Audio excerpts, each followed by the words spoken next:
Dito nga ay sinubukan ko ang akyatin ang Isabela de Bilbidan. Ang akala ko kasi dati ay meron pa yung hagdan na tinatawag nila 1,000 step. Kung makikita nyo nga ang aking dinadaanan ay halos lubak-lubak at matarik ito at marami pa to at marami na rin matutulis na bato dito. Makalipas nga lang ng ilang minuto guys ay akala ko matatapos na. Yung pala hindi pa, mahaba-haba pa pala ang biyahe nito patungong sa taas. Kung mapapansin nyo, halos hirap na hirap nga ang motor natin dito dahil nga matarik nga talaga ito at lubak-lubak nga. Kung mapapansin nyo nga sa bandang kaliwa ko nga guys ay bangin na nga yan, kaya pag isang kamali mo lang ay talagang mahuhulog ka. Kaya kung habang nagdadrive ka papunta dyan sa taas ay wag kang lilingon dito sa may bandang kaliwa dahil nakakaalang din pagka tinitingnan mo.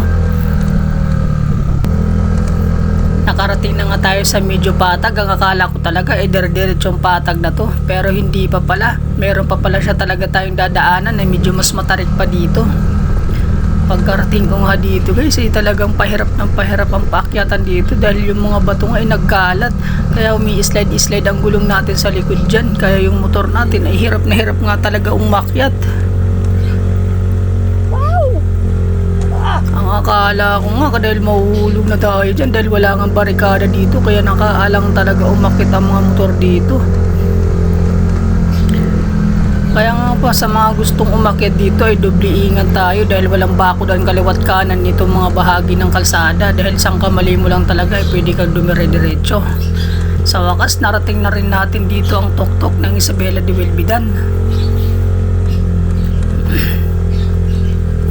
Kung mapapansin nyo lang guys ay bigla-bigla akong bumaba dito dahil nga tinignan natin ang ating motor. Halos nangangamoy nga ang clutch lining natin. Nakakala ko talaga nasunog dahil sa hirap-hirap na itong umakyat. Clutch lining. Makalipas nga lang guys ay nag-video kaagad tayo sa napakagandang paligid dito at nakaka-relax, kaya sa mga gustong magpunta dito ay talagang marirelax ka dahil gusto mo lang ng peace of mind. Dito nga makikita natin yung napakagandang hagdan nila pababa, ay inilakad-lakad yung nga ito, halos rainbow at hindi nakakapagod lakarin dahil nakakainganyo nga yung napakagandang hagdan nila. Medyo pinutol ko na nga yung video dyan guys dahil napakahaba nga ng hagdan nito. Akala mo nga nasa resort ka pero hindi, nandiyan ka lang yan sa Isabela de Bilbidan. Dahan-dahan nga lang ako maglakad dito guys dahil medyo pagkabasa daw ito ay medyo madulas din. Kung mapapansin nyo sa bandang kaliwa ay makikita na dyan ang Isabela de Bilbidan. Hindi nga lang talaga masyadong makikita yan guys dahil sa lalaki ng letra niya, pero kapag ikaw naman ay nasa baba or nasa kalsadang malayo ay kitang-kitang ito ang letra niya kapag ikay nasa baba na. Kung mapapansin nyo guys ay inilibot ko nga itong hagdan niya at tinignan ko rin mga kabundukan. Talaga napakaganda pag nasa taas ka. Kung mapapansin nyo nga guys dito sa bandang kaliwa ay nakikita mo yung ganda ng tanawin dito. Makalipas nga lang ng ilang minuto ay hindi pa tayo natatapos maglakad dahil nga sa mahaba-haba talaga tong hagdan na ginawa nila, na napaka-rainbow talaga tingnan.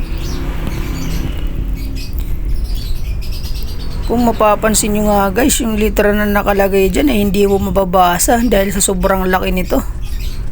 Kaya nga nagpatuloy tayo ulit maglakad hanggang sa matapos na nga natin ito at makarating na natin yung dulo nito kung hanggang saan nga ba ang hagdan na rainbow nila na napakaganda.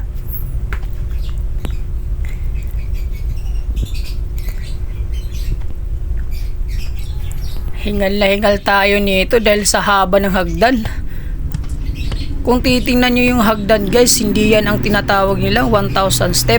Yung sa dinaanan natin kanina ng motor ay yun ang tinatawag nilang 1,000 step. Yun dati ay hagdan, ngunit tinanggal nga nila yun para kung nandiyan ka pa nanonood sa aking video, pa-like and share naman para malaman ko kung saan nakarating ang video to. Maraming salamat.